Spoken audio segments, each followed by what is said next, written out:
Praise road. હું Stanley Macwan, મારી YouTube channel Gujarati Bible સ્ટડીમાં તમારું સ્વાગત છે. મારી ચેનલને આજે અત્યારે આગળ તમે સબસ્ક્રાઈબ કરી લો અને ઈશ્વરના જ્ઞાનમાં તમે વધતા જાઓ. મલ્કીસદેક, એના વિશે હિબ્રુના પત્રમાં ઘણું બધું છે. તો મલ્કીસદેક હતા કોણ, ક્યાંથી આવ્યા, અને એમને ન્યાયપણાનો રાજા કીધો છે, એમને શાંતિનો રાજા કીધેલો છે. આ મલ્કીસદેક ખરેખર છે કોણ? ઘણા લોકો એવું કહે છે કે મલ્કીસદેક પ્રભુ ઈસુ ખ્રિસ્ત હતા. શું મલ્કીસદેક પ્રભુ ઈસુ ખ્રિસ્ત હતા? એ પરાત્પર દેવના યાજક હતા અને ઇબ્રાહિમે એમને 10મો ભાગ આપેલો. શું ખરેખર મલ્કીસદેક એ જ પ્રભુ ઈસુ છે?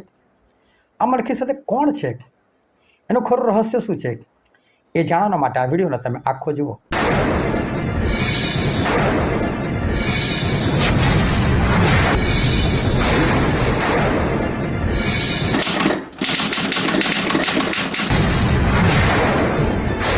આજે છે તારીખ 10 માર્ચ 2026 સાલ, અને વોટ્સએપ પર જે રોજ 10 સવાલ પૂછવામાં આવે તેનો આ વિડીયો છે. અને આજનો પહેલો પ્રશ્ન છે, કેમ કે આટલા વખતમાં તો તમારે શું થવું જોઈતું હતું? અને એનો જવાબ છે ઉપદેશકો. હવે જો માણસને બાળક જન્મે અને પછી 6 મહિના થાય ને એટલે બેસતા શીખે, અને મા બાપ શું કરે ખબર? એ નાના બાળકને બેસાડે અને ચારે બાજુ ગોદડું આમ લપેટીને ગોળ કરી દે, એટલે બાયચાન્સ છોકરું પડે ને તો એને કશું થાય ને એમ. પણ એવી રીતે એને બેસતા શીખવાડે. પછી બેસતા થઈ જાય ને એટલે મા બાપ ખુશ થઈ જાય. પછી ધીરે ધીરે ઘૂંટણો પર ચાલતું થઈ જાય એટલે મા બાપ પર ખુશ થાય. પછી ઊભો થઈને ચાલે, પડી જાય ચાલે, પડી જાય ચાલે, પણ એમ કરતાં કરતાં દોડતું થઈ જાય અને મા બાપ બહુ ખુશ થાય. જો બાળક એ આ પ્રમાણે આગળ ના વધે તો પછી મા બાપને દુઃખ થાય. 25 વર્ષનો છોકરો હોય અને ઘોડિયાની અંદર દૂધની બોટલ લઈને મોઢામાં રાખીને સૂઈ જાય તો શું એને જોઈને મા બાપને આનંદ આવે? બીજા લોકોને હસવું આવે, મા બાપને દુઃખ થાય કે મારા છોકરાની વૃદ્ધિ જ નથી થતી, વૃદ્ધિ જ નથી થતી. એવી રીતે જ્યારે માણસ એ વિશ્વાસમાં આવે છે અને મિટિંગોમાં જાય છે, બાઇબલ વાંચે છે, પ્રાર્થના કરે છે, પરંતુ બોલો આગળ જ ના વધતો હોય, 10 વર્ષ થાય, 15 વર્ષ થાય તો પણ આશીર્વાદોની જ વાતો કરતો હોય, છુટકારાની જ વાતો કરતો હોય, માંદગીમાંથી સાજાપણાની જ વાતો કરતો, મારા માટે આના માટે પ્રાર્થના કરો, પેલાના માટે પ્રાર્થના કરો. અલા, તમે 10-15 વર્ષથી તમે વિશ્વાસી થઈ ગયા, તમે પ્રાર્થના જ કરાય કરો છો, તમે સહેજ બી આગળ જ નથી વધ્યા. ઈશ્વરે કેવું દુઃખ થાય? તો બાઇબલની અંદર લખવામાં આવ્યું કે અત્યાર સુધી તમારા ઉપદેશકો હોવા જોઈએ તો ઠપકો આપે છે. તમે આટલા બધા વર્ષો થઈ ગયા, કોઈને 5 વર્ષ થઈ ગયા વિશ્વાસમાં આવે, કોઈને 10 વર્ષ થઈ ગયા, કોઈને 20 વર્ષ થઈ ગયા, કોઈને 25 વર્ષ થઈ ગયા. હવે શું તમે બીજા પાસે પ્રાર્થના જ કરાય કરો છો? તો તમે આગળ જ નથી વધી શકતા. આગળ વધો. પછી આજનો બીજો પ્રશ્ન છે, શાનો ઉપદેશ પડતો મૂકીને આપણે સંપૂર્ણતા સુધી આગળ વધીએ? અને છે ખ્રિસ્ત વિશેના મૂળ તત્વોનો. ખ્રિસ્ત વિશેના મૂળ તત્વો એટલે ભાઈ પસ્તાવ કરો, વિશ્વાસ કરો, બાપ્તિસ્મા લો, ચલો માથા પર હાથ મૂકીને પ્રાર્થના કરાવો, ઈશ્વર તમને સાજાપણું આપશે, આશીર્વાદ આપશે, પ્રભુ શું ન્યાય કરવા માટે આવનાર છે.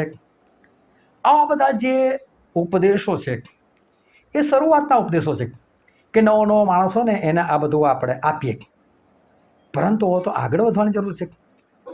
બાળક હોય તો 4 મહિનાનું થાય ત્યાં સુધી ભલે તમે દૂધ પીવડાવો, પણ 4 મહિના પછી એને થોડું થોડું બિસ્કિટ આપવું પડે, પછી ધીરે ધીરે ચિકન મટનનું સૂપ આપવું પડે, પછી ધીરે ધીરે કરીને મોટું થાય એટલે ભારે ખોરાક પણ આપવો પડે.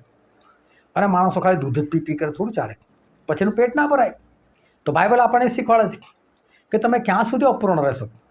આ ખ્રિસ્ત વિશેના મૂળ તો રોજ ઉઠીને એકનું એક જ સાંભળવાનું, પસ્તાવો કરો, વિશ્વાસ કરો, આ જ બધું સાંભળવાનું. એટલે આગળ બી વધો, બાઇબલના ઊંડા રહસ્યો જાણો, પ્રકટીકરણ જાણો, એને શું લખેલું છે સમજ પાડો. માણસે આગળ વધવાની જરૂર છે. એક જગ્યા પર બેસી રહેવાની જરૂર નથી. મૂળ તત્વોથી છોડીને હવે આગળ વધવાની જરૂર છે. પછીનો પ્રશ્ન છે, કોણ આકાશમાંની વસ્તુઓની પ્રતિમા તથા પ્રતિછાયાની સેવા કરે છે? અને એનો જવાબ છે યાજકો. હવે ઈશ્વરે જે સુલેમાન પાસે મંદિર બનાવડાવ્યું, એ મંદિરનો નકશો છે ને ઈશ્વરે દાઉદ રાજાને આપેલો. અને એ કયું મંદિર હતું કે એવું સેમ ટુ સેમ મંદિર એ સ્વર્ગમાં પણ બનેલું છે. સેમ ટુ સેમ જેવું નીચે સુલેમાને બનાવ્યું એવું સેમ ટુ સેમ ઉપર પણ છે. પણ નીચે જે મંદિર બનાવ્યું ને એ આ પૃથ્વી પરના પદાર્થોનું બનેલું છે, અને જે સ્વર્ગમાં બનેલું છે ને સ્વર્ગીય પદાર્થોનું બનેલું છે. એટલે આ પૃથ્વી પર યાજકો કામ કરે છે, માણસો કામ કરે છે મંદિરમાં, પણ ત્યાં ઉપર જે છે ને પ્રભુ શ્રી કૃષ્ણ પોતે ગયેલા. જ્યારે એમનું મૃત્યુ થયું, એમણે લોહી વેવડાયું, ત્યારે એમનો આત્મા એમનું પોતાનું લોહી લઈને સ્વર્ગમાં જે પરમ પવિત્ર સ્થાન હતું, ત્યાં જે વેદી હતી, ત્યાં એમણે પોતાનું લોહી ચડાવ્યું. અને યહોવા બાપે લોહી મંજૂર કર્યું કે હા, આ લોહીથી હું લોકોના પાપની માફી આપીશ. આ રીતે પ્રભુ શું ત્યાં લોહી ચડાવ્યું. તો નીચે યાજકો જે સેવા કરે છે, એ તો ઉપરનું જે મંદિર છે એની પ્રતિમા, એની પ્રતિછાયામાં એ લોકો તો કામ કરે છે. એ ઓરિજિનલ મંદિર નથી આ પૃથ્વી પરનું. ઓરિજિનલ મંદિર તો સ્વર્ગમાં બનેલું હતું, અને ત્યાં પ્રભુ ઈસુ ખ્રિસ્તે પોતાનું લોહી એ ચડાવેલું હતું. પછીનો પ્રશ્ન છે, કોણ સાલેમનો રાજા ને પરાત્પર દેવનો યાજક હતો? જે મેં શરૂઆતમાં વાત કરી, આ મલ્કીસદેકની વાત છે. મલ્કીસદેક એ સાલેમનો રાજા, સાલેમ નામનું દેશ હતો, એનો રાજા, અને પરાત્પર દેવનો યાજક પણ હતા. પરંતુ લોકો એની સરખામણી એ પ્રભુ ઈસુ ખ્રિસ્ત સાથે કરે છે, પરંતુ એ પોતે પ્રભુ ઈસુ ખ્રિસ્ત નહોતા. એ તમને આગળના વિડીયોમાં તમને વધારે જાણવા મળશે. પરંતુ આ મલ્કીસદેક એ ન્યાયપણાના રાજા હતા. એમના નામનો અર્થ એવો થાય છે, મલ્કીસદેક એટલે ન્યાયપણાના રાજા. અને જે દેશના રાજા હતા એ હિબ્રુ નામ છે શાલેમ. આ શાલેમનો અર્થ થાય શાંતિ. એ શાંતિના રાજા હતા. અને આ તો પ્રભુ ઈસુ ખ્રિસ્ત માટે શબ્દ વપરાયેલો છે. ન્યાયપણાના રાજા પ્રભુ ઈસુ છે, અને શાંતિના રાજા પણ પ્રભુ ઈસુ છે. એટલે ઘણા બધા લોકો મલ્કીસદેકને ઈસુ સમજે. એ ઈસુ પહેલાં મલ્કીસદેક બનીને આવેલા, પણ એવું નથી. પ્રભુ ઈસુ મલ્કીસદેક બનીને નહોતા આવ્યા. મલ્કીસદેક જ હતા, એક રાજા જ હતા. એ પ્રભુ ઈસુ ખ્રિસ્ત નહોતા, પણ તે પરાત્પર દેવના યાજક હતા. પછીનો પ્રશ્ન છે, કોણ તેઓને સારું મધ્યસ્થ કરવાને સદાકાળ જીવતો રહે છે? અને એનો જવાબ છે ઈસુ. પ્રભુ ઈસુ ખ્રિસ્ત આપણે સારું મધ્યસ્થ કરવાના માટે દેવના સિંહાસન પર દેવની જમણી તરફ બેઠેલા છે. એ આપણી ઉપર જ્યારે મોત આવે છે, તકલીફો આવે છે, ત્યારે પ્રભુ ઈસુ ત્યાં ઈશ્વરને વિનંતી કરે છે, યહોવા બાપને, રહેવા દો ને, બચાવી લો ને, અજુક તક આપો ને. ઘણી વખત નહીં તમને થાય છે, હું બચી ગયો, હું બચી ગઈ, મારી પરથી ઘાત ગઈ. ઘણા બધા લોકો વાત કરે છે, મારી પરથી 2 ઘાત ગઈ, 3 ઘાત ગઈ. કશું ઘાત બાત નહોતું. પ્રભુ ઈસુ તમને બચાવી લીધા. કેમ? તમને એક તક આપી. વિશ્વાસ કરો, પસ્તાવ કરો, બાપ્તિસ્મા લો, પવિત્ર આત્મા પ્રાપ્ત કરો, આજ્ઞાઓ પાડો અને સ્વર્ગ રાજ્યના વારસદાર બનો.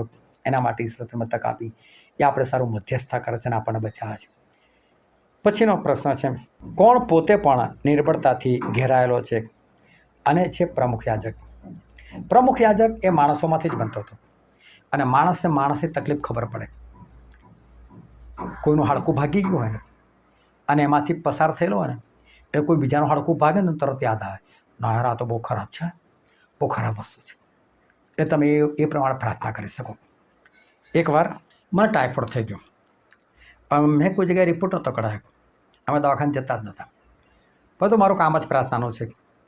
એટલે મને એને સિમ્ટમ્સ ખબર હતી કે આવા લોકો માટે પ્રાર્થના કરે એટલે બધું ખબર પડે એ લોકોને કેવું થાય છે, કેવું. અને એ બધું મારા જીવનમાં, મારા શરીરમાં મને થવા લાગ્યું. મહિના સુધી રહ્યું આવું. હું તો રોજ પ્રાર્થના કરું, પ્રભુ મને બચાવો, પ્રભુ મને સાજાપણો આપો, પ્રભુ મને પાપની માફી આપો. રોજે મારી આ પ્રાર્થના. હું તો આવું લગભગ મહિનો ચાલ્યું. મારાથી ખવાય નહીં. મારી બોડી પર પણ થોડો ફરક આવી ગયો. અને એ જ વખતે પાછા મારા ઉપવાસ પણ ચાલુ હતા. એટલે ઉપવાસ બી કરું, સાંજે એક જ ટાઈમ ખાવાનું. એ પણ બરાબર ખવાય નહીં. મારી વાઈફને કહું, મને ફટાફટ ગરમ ગરમ રોટલી બનાવીને આપ. અને ગરમ ગરમ જેટલું ખવાય એટલું ખાવાનો પ્રયત્ન કરું. પણ મુશ્કેલીથી 2 રોટલી, વધીને 3 રોટલી ખવાય. બીજું કશું ખવાય નહીં. પ્રત્યેક દિવસ શનિવાર હતો અને મને એવું લાગ્યું કે આજે મારા શરીરમાં બીમારી નથી. ખાંસી હજુ હતી મને. અને મારો એક સાથી હતો, એની સર કોઈક ગામ દેખાડ્યું કે આ ગામે જવાનું છે પ્રાર્થના માટે. અને ગામ અમારા માટે નવું નહોતું, અમે જતા હતા. એટલે એણે મને વાત કરી કે મને આવું થાય છે, તો જુઓ ને ઈશ્વર તરફથી જ છે કે નહીં. ઈશ્વર મને પણ પ્રેરણા કરે કે જાઓ. એટલે બીજા દિવસે અમે ગામમાં જવા માટે અમે 4 જણા તૈયાર થયા, અમે નીકળ્યા. અને રસ્તામાં મેં ઈશ્વર સાથે વાત કરી કે પ્રભુ, જે ગામમાં જે છે ત્યાં મારે જ વચન આપવાનું છે, અને વચન આપીશ પછી લોકો પ્રાર્થના પણ મારી પાસે જ કરાવશે. તો પ્રભુ, મને પોતાને તો ખાંસી છે, તો કમસે કમ તમે એટલો સમય ખાંસી બંધ રાખો તો સારું. અને પ્રભુએ મારી સાથે વાત કરી, તને ખબર છે 1 મહિનાથી તને ટાઇફોઇડ કેમ છે? મેં કહ્યું, ના પ્રભુ. તો કે આજે જે ગામમાં હું તમને મોકલું છું ને, ત્યાં લોકો ટાઇફોઇડથી પીડાય છે. અને તને ખબર પડે કે ટાઇફોઇડ એ શું છે, કેવી પરિસ્થિતિ લોકોને થાય છે, અને તું એ લોકોના માટે પૂરા પ્રેમથી પ્રાર્થના કરાવી શકે. માટે મેં તને આ થવા દીધું છે. મિસનો બહુ આભાર માન્યો. અમે લોકો ત્યાં ગયા, લોકો ભેગા થયા, અને મેં સૌથી પહેલો સવાલ કર્યો. પહેલાં તો મને કહો કે અહીં ગાડી કોને કોને ટાઇફોઇડ છે. નાનકડું ગામ, 6 જણા નીકળ્યા બોલો. જે 25-30 લોકો જમા થયેલા એમાં 6 જણા ટાઇફોઇડ. એમાં એક તો પાછું નાનું બાળક હતું. ઈશ્વરે બધાને તરફ સાજા પણ આપ્યું. પણ એ પરિસ્થિતિમાંથી પસાર થયા તો આપણે પ્રેમથી પ્રાર્થના કરી શકીએ. પણ તો મને પ્રભુ શીખવાડ્યું. મેં પ્રભુ દરેક વખત આવું ના થવા દેતા ભાઈ. હું લોકો માટે પ્રેમથી જ પ્રાર્થના કરીશ. મને સમજવા મળ્યું કે આપણે દરેક માટે પ્રેમથી પ્રાર્થના કરવી જોઈએ. પણ જે દુઃખમાંથી આપણે પસાર થયા એ દુઃખ બીજાનું જોઈએ ને ત્યારે આપણને એનો અનુભવ થાય, ના રા ખરેખર બહુ ખરાબ છે. એટલે પ્રમુખ યાજક છે ને માણસોમાંથી બનતો હતો. યાજક એટલે આગળ વધેલો માણસ, બાઇબલનો જાણકાર, બાઇબલનો શીખવાડનાર, ઈશ્વરનો નજીકનો વ્યક્તિ, બીજા માટે પ્રાર્થના કરનાર. પણ એ અચાનક તો ના બની ગયો હોય ને, એને પણ અમુક પરિસ્થિતિમાંથી પસાર થવું પડ્યું હોય ને, એટલે એને યાદ આવે, યાર માણસ ખરેખર બિચારો કેટલું પામર છે, કેટલું કમજોર છે. એટલે બહુ આગ્રહથી પ્રાર્થના કરી શકે. એ પોતે પણ પાપમાંથી જ બહાર આવેલો, અને યાજક એટલે માણસ એટલે એને પોતાના માટે પણ બલિદાન આપવું પડે. એટલે પોતાના માટે પણ બહુ સારી રીતે પ્રાર્થના કરી શકે, ને લોકો માટે પણ બહુ પ્રાર્થના કરી શકે. એટલે પોતે પણ નિર્બળતાથી ઘેરાયેલો હતો, અને એ લોકો માટે સારી રીતે પ્રાર્થના કરી શકે માટે એવા લોકોમાંથી જ પસંદ કરતા હતા. અને પ્રભુ ઈસુ ખ્રિસ્ત પણ માણસ બનીને પહેલાં આપણું દુઃખ જાણ્યું, અનુભવ્યું, અને ત્યાર પછી એમને પ્રમુખ યાજક બનાવવામાં આવ્યા. કેટલી અદ્ભુત વાત આપણા માટે પ્રભુ ઈસુ માણસ બનીને આવ્યા. પછીનો પ્રશ્ન છે, કોણે ઇબ્રાહિમની મારફતે 10મો ભાગ આપ્યો? અને એ છે લેવીએ. હવે લેવી તો હતા નહીં. જે દિવસે ઇબ્રાહિમે મલ્કીસદેકને 10મો ભાગ આપ્યો ત્યારે તો ઈસહાક પણ નહોતા જન્મ્યા. તો પછી લેવી કેમનો 10મો ભાગ આપ્યો ઇબ્રાહિમની મારફતે? બહુ ધ્યાનથી સમજો. અને કદાચ મારા કોઈ શબ્દો તમને વિચિત્ર લાગે તો મહેરબાની કરીને મને માફ કરજો, પણ મારે તમને સમજાવવું પડે એમ છે. અને એના માટે બની શકે કદાચ કોઈક શબ્દ એવો તમને વિચિત્ર લાગે. જ્યારે આદમ અને હવાએ પાપ કર્યું તો ત્યાર પછી જેટલા બી જન્મ્યા ને એટલા બધાને એવું કહેવામાં આવ્યું કે પાપમાં જન્મ્યા. તો માણસે જ્યારે પેટમાં રહીને કશું કર્યું જ નથી, ભલું કે ભૂંડું કર્યું જ નથી, તો પછી જન્મનાર માણસ વ્યક્તિ પાપી કઈ રીતે? દાઉદ રાજા પોતે કહે છે ગીતશાસ્ત્ર 51ની અંદર, મારી માએ પાપમાં મારો ગર્ભ ધર્યો હતો. કેમ પાપમાં? કેમ બાળક જન્મતાની સાથે પાપી છે? કે માણસ એ માના પેટમાં છે ત્યારથી પાપી કેમ? તો એનું કારણ તમે સમજો. આદમે જ્યારે ફળ ખાધું ને ત્યારે તમે અને હું એ આદમમાં જ હતા. કેવી રીતે? એક સ્ત્રી અને એક પુરુષ, એ બંનેના બીજથી એક બાળક પેદા થાય છે. અને સ્ત્રીનું બીજ પહેલાં સ્ત્રીમાં હોય છે, પુરુષનું બીજ પુરુષમાં હોય છે. અને એ બંને જ્યારે એક થાય છે ત્યારે એ બંનેના બીજ ભેગા થાય છે, અને એનાથી એક બાળક, એની શરૂઆત થાય છે. એટલે એ બીજ એ માણસની અંદર અને સ્ત્રીની અંદર બંનેની અંદર હોય છે. હવે આદમથી જન્મ્યા કાઈન, પણ કાઈન પહેલાં જન્મતા પહેલાં એક બીજ સ્વરૂપે કોની અંદર હતા? આદમની અંદર હતા. હાબેલ જન્મ્યા એની પહેલાં બીજ સ્વરૂપે કોની અંદર હતા? આદમની અંદર હતા. શેથ જન્મ્યા એની પહેલાં એ બીજ સ્વરૂપે કોની અંદર હતા? આદમની અંદર હતા. હવે હું વાત કરું ઇબ્રાહિમની, તો ઇબ્રાહિમની અંદર ઈસહાકનું બીજ હતું, એટલે ઈસહાક રૂપી બીજ હતું, અને એ બીજથી ઈસાક પેદા થયા. ઈસાકથી કોણ પેદા થયું? યાકૂબ. તો યાકૂબ નામનું બીજ એ ઈસાકની અંદર હતું, તો ઈસાકનું બીજ એ ઇબ્રાહિમની અંદર હતું. એટલે યાકૂબી ઓટોમેટિક ઇબ્રાહિમની અંદર હતા જ. અને યાકૂબની અંદર લેવીનું નામનું બીજ હતું, તો યાકૂબ એ બીજ સ્વરૂપે ઈસાકમાં હતા, ઈસાક ઇબ્રાહિમમાં હતા, અને માટે ઇબ્રાહિમની અંદર લેવી પણ હતા, કારણ કે બીજ સ્વરૂપે હતા જ કહેવાય. કારણ કે ઈસાકની અંદર યાકૂબનું બીજ, યાકૂબની અંદર લેવીનું બીજ. એટલે બાઇબલ એવું નોંધે છે કે આદમ અને હવાએ પાપ કર્યું તો તમે અને મેં પણ પાપ કર્યું. જેટલા જન્મ્યા સઘળાએ પાપ કર્યું, સઘળા દેવના મહિમા એ અધૂરા છે. એમ જ જ્યારે ઇબ્રાહિમ એ 10મો ભાગ આપે છે ત્યારે લેવી, જેને ઈશ્વરે કીધું કે તું 10મો ભાગ લે લોકોની પાસેથી, પણ એ સમયે ઇબ્રાહિમ દ્વારા લેવી પણ 10મો ભાગ આપી રહ્યા છે એવું ઈશ્વર કબૂલ કરે છે. કેટલી અદ્ભુત વાત. પછીનો પ્રશ્ન છે, કોણ તમારા કામને તથા તેના નામ પ્રત્યે તમે જે પ્રીતિ દેખાડી છે તેને વિસરે એવો અન્યાય નથી? અને એનો જવાબ છે દેવ. તો આ કલમ હું તમને આખી વાંચીને બતાવું. હિબ્રુ 6:10. કેમ કે દેવ તમારા કામને તથા તેના નામ પ્રત્યે તમે જે પ્રીતિ દેખાડી છે અને સંતોની જે સેવા કરી છે અને હજુ કરો છો તેને વિસરે એવો અન્યાય નથી. દેવ અન્યાય નથી.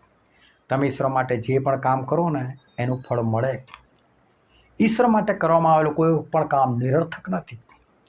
તમે કોઈની પણ સેવા કરી હોય, તમે કોઈને દાન આપ્યું હોય, તમે કોઈને જમાડ્યા હોય, તમે કોઈકને પાણી આપ્યું, બધાનો બદલો ઈશ્વર આપે. એ અન્યાય નથી. આ પૃથ્વી પર બની શકે તમે કોઈનું ભલું કરો ને તો પણ પેલો તમારું ભૂંડું કરે, પરંતુ ઈશ્વર આપણે એવા અન્યાય નથી. એ આપણને આપણા દરેક કામનું સારું ફળ આપે. તમે જેટલું સારું કરો એ ભૂલી જાય એવા નથી, એવા અન્યાય દેવ નથી. પછીનો પ્રશ્ન છે, તેઓના અન્યાય પ્રત્યે હું દયાળુ થઈશ અને તેઓના પાપોનો હું શું ફરી કરીશ નહીં, અને એ છે સ્મરણ. હવે જો આ દુનિયાની અંદર ઘણા બધા એકબીજાનું ભૂંડું કરે, તમારી સાથે પણ કોઈ ભૂંડું કર્યું હશે, તમારાથી પણ કોઈનું ભૂંડું થયું હશે. હવે ઘણી વખત શું થાય, માણસ એકબીજાને માફ કરી દે, હા ભાઈ ચાલો માફ કરી દો, છોડો. ઘણી વખત કોઈ સમાધાન કરાવનાર, ભાઈ છોડો ને યાર, વાત ભૂલો ને, ભૂલી જાય. પરંતુ થાય છે શું ખરેખર તમને કહું, જો કોઈ તમારી પાસે 10,000 લઈ ગયું છે અને એણે તમને પાછા નથી આપ્યા પૈસા, હવે ગમે તે કારણ તમે એને માફ કરી દો, છોડ યાર માફ કરવાનું, પણ ફરી લેવા આવે ત્યારે તમને કેવું યાદ આવે, ના પહેલાં 10,000 લીધેલા નથી આપ્યા, તમે કોઈ બહાનું જ બતાવી દો.